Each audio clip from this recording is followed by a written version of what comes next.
ನಿಮ್ಮ ಹಳೆ ಒಡವೆನ ಅಧಿಕ ಬೆಲೆಗೆ ಮಾರಬೇಕೆ? ಅಟಿಕಾಗೆ ಕಾಲ್ ಮಾಡಿ 8803000300. Attica gold company. ಕಾವೇರಿಗಾಗಿ ಇಡೀ ಕರ್ನಾಟಕವೇ ಬಂದ್ ಅಂದರೆ ಈಗಾಗಲೇ 13ನೇ ತಾರೀಕು ಬಂದ್ ಘೋಷಣೆ ಆಗಿದೆ. ಇಡೀ ರಾಜ್ಯಾದ್ಯಂತ ಬಂದ್ ಇರುತ್ತೆ. ಆ ದಿನ ಏನೇನೂ ಇರಲ್ಲ. ಕಾವೇರಿಗಾಗಿ ಆಗಸ್ಟ್ 13ರಂದು ಅಖಂಡ ಕರ್ನಾಟಕ ಬಂದ್ ಆಗುತ್ತೆ.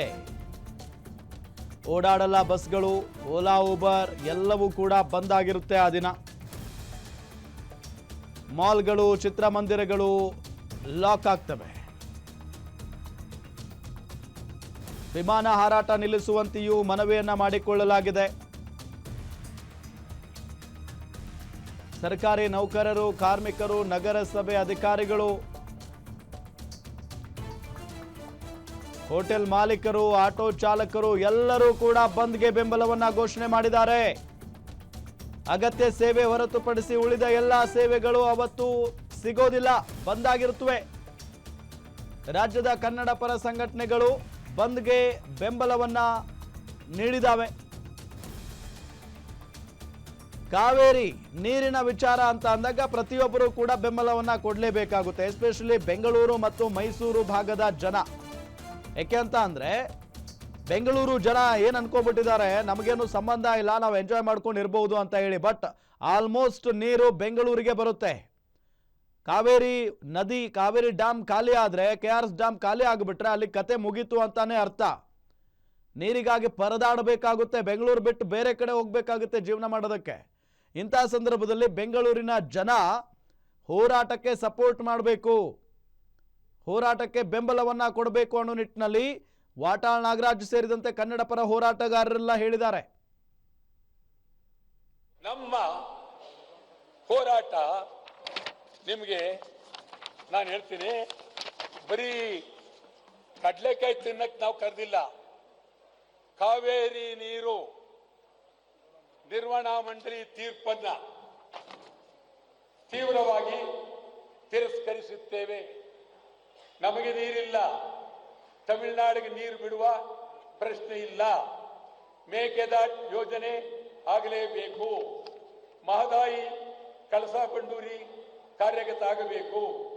ಬೆಳಗಾವಿ ಉಳಿಯಲೇಬೇಕು. MES ನಿಷೇಧ ಮಾಡಬೇಕು. ಗಡಿನಾಡು ಬೆಳಗಾವಿ ಅಭಿವೃದ್ಧಿ ಆಗಬೇಕು.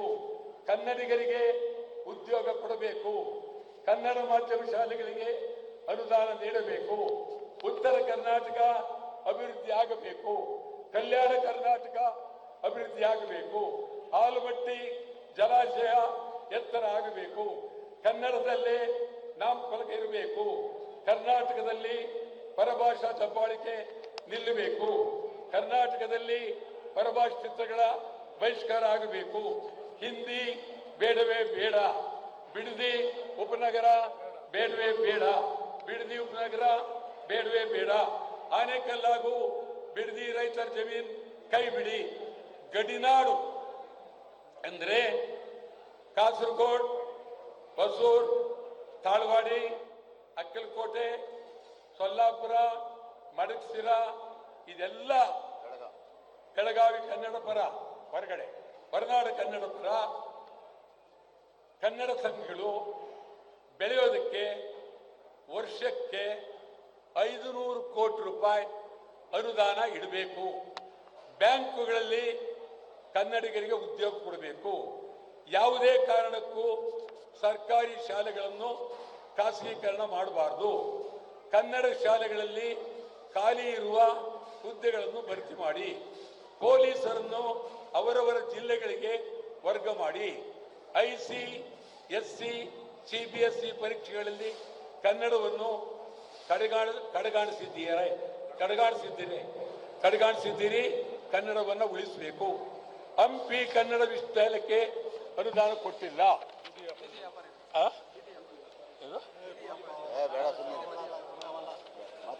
ಅದಾಯ್ತು. ಇದು ನಮ್ಮ ನಾನು ನಾಡಿನ ಜನತೆಗೆ ಸಮಗ್ರ ಕನ್ನಡಿಗರಿಗೆ ಹೇಳ್ತೀನಿ, ವಾಟಾಳ್ ನಾಗರಾಜ್ ಅವರು ಪ್ರತಿ ಸಾರಿನೂ ಬಂದು ಕರೆದು ಬಿಡ್ತಾರೆ ಬಾಯಿ ಚಪ್ಪಲಿಕ್ಕೆ.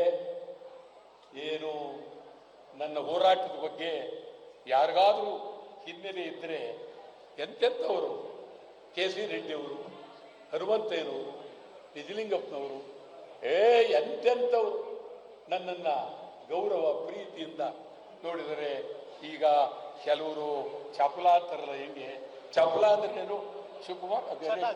ಚಟ ಅಂದ್ರೇನು? ಅಭ್ಯಾಸ ಅಂದ್ರೇನು? ಆಯ್ತಾ? ಈ ಥರ ಮಾಡು. ನಾನು ಹೇಳ್ತೇನೆ, ಚಟ ಅಲ್ಲ, ನಿಜ.